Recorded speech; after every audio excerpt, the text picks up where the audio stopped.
Maayong buntag kanatong tanan. Medyo taas-taas ang atong ebanghelyo karon tungod kay gikuha kini sa ebanghelyo ni San Mateo, ang istorya sa pasyon sa atong Ginoong Hesukristo.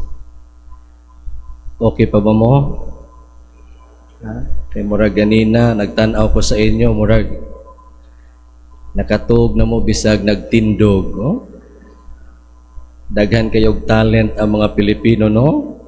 Maninguha gyud kita. Anyway, ganina atong gisugdan ang atong selebrasyon pinaagi sa pagbendisyon sa mga palma o mga lukay dito sa gawas sa atong simbahan. Unya misinggit kita og miawit, Usana sa anak ni David, dalaygon ang Dios. Unya mi prosesyon kita pasulod sa simbahan. Unya sa atong ebanghelyo nakadungog kita sa lain na usab nga singgit, ilansang siya sa krus. Patya siya. Kitang mga Kristiyanos usahay, doon na kita'y gitawag nga dichotomy. Kristiyanos kita, og nindot ang kinabuhi, og malipayon kita, og dunay mga selebrasyon, Kristiyanos kita. Pero pipila lang kanato ang magpabilin, Kristiyanos, bisan pa og ihagit sa kalisod, kasakit, og mga problema sa kinabuhi. Nindot natong pamalandungan karong Domingo sa Lukay o Domingo de Ramos, di Passion Sunday, atong tan-awon pag-ayo sa atong kinabuhi, tinud-anay bagayod ang akong pagsunod sa Ginoo. Musunod bagayod ako sa Dios, bisan sa kalisod, o bisan sa mga kasakit, o bisan gani sa kamatayon, musunod ba ako sa Dios?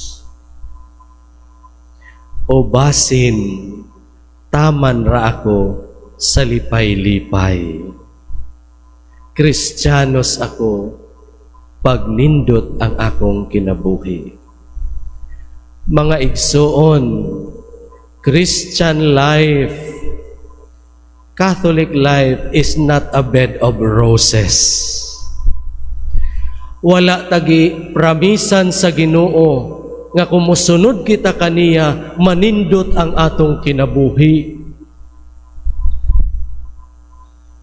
Ang atong kinabuhi, kabahin sa atong Kristiyanong kinabuhi, ang mga kasakit, ang mga kalisod, ang mga problema, o mga hulga ni ining kinabuhian.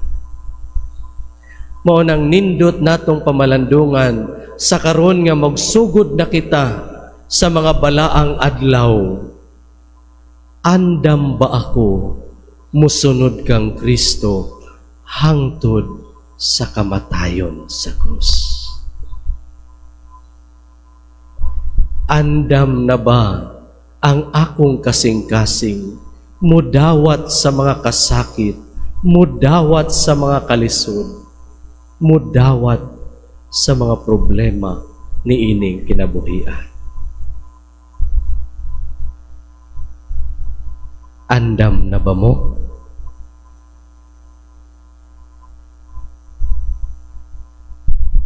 Nahilo man lagi mo?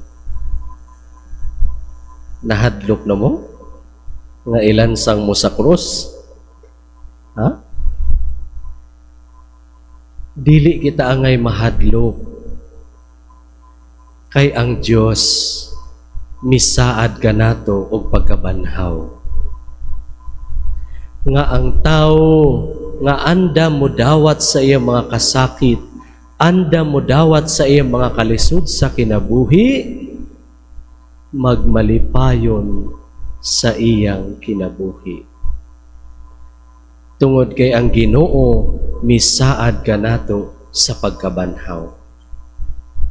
Manang dili kita mahadlok. Kinahanglan nga dawaton nato sa dakong kahinangop ang mga kasakit o mga problema ni ining kinabuhia. Kung ang imong kasakit mao ang imong bana, kung ang imong kasakit mao ang imong asawa, kung ang imong kasakit mao ang imong mga anak, ug ang imong kasakit mao ang imong silingan, nga way laing gihimo kundi istoryahan ka kada adlaw. Kung mao kana ang imong kasakit, dawata nga mahinangpon. Dawata sila nga mahinangpon. Sa tumang kamapaubsanon, dawata ang imong mga kasakit. Kay diha sa imong mga kasakit, diha nato mapatunayan nga tinuod ang atong pagsunod sa Dios. So karon, human sa atong Santos nga Misa, maghinuklog kita na kinsa maning ahong mga kasakit, aho na ni silang dawaton. Oo.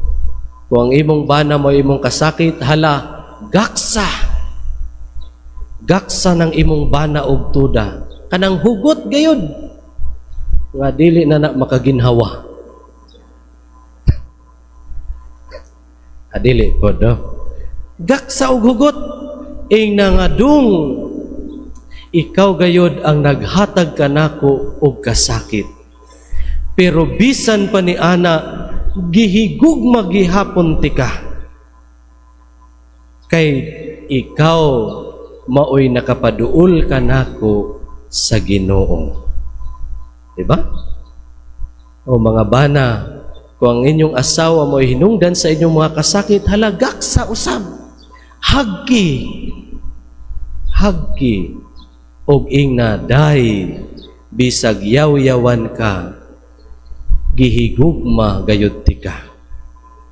Kay tungod kanimo, nahimo ako nga matinud-anong misunod sa kabubuton sa Dios. Napaduol ko sa Ginoo tungod nimo. So hagki, gaksa. Kay basi nakalimot na ta, mga igsuon, samtang naapatay panahon, kay ang uban wa nay bana, ang uban wa nay asawa. Mao nang magpasalamat kita nga doon na patay bana, doon na patay asawa, doon na pakitay mga anak. Sumao nang atong pamalandungan karong Domingo sa Lukay, Domingo sa pagpakasakit sa atong Ginoong Hesukristo. Nga mangutana kita, tinud-anay bagayod kining akong pagsunod sa Dios? O basin mabilin ra ko sa pagwarawara nining Lukay, magpabilin ra ko sa mga pag-ampo sa simbahan, ug pag-uli nako human sa Santos nga Misa, way nabag-o sa akong kinabuhi. Tinud-anay bagayod ang akong pagsunod sa Dios. Andam na bagayod ako musunod sa Ginoo hangtod sa kamatayon sa krus. Amen.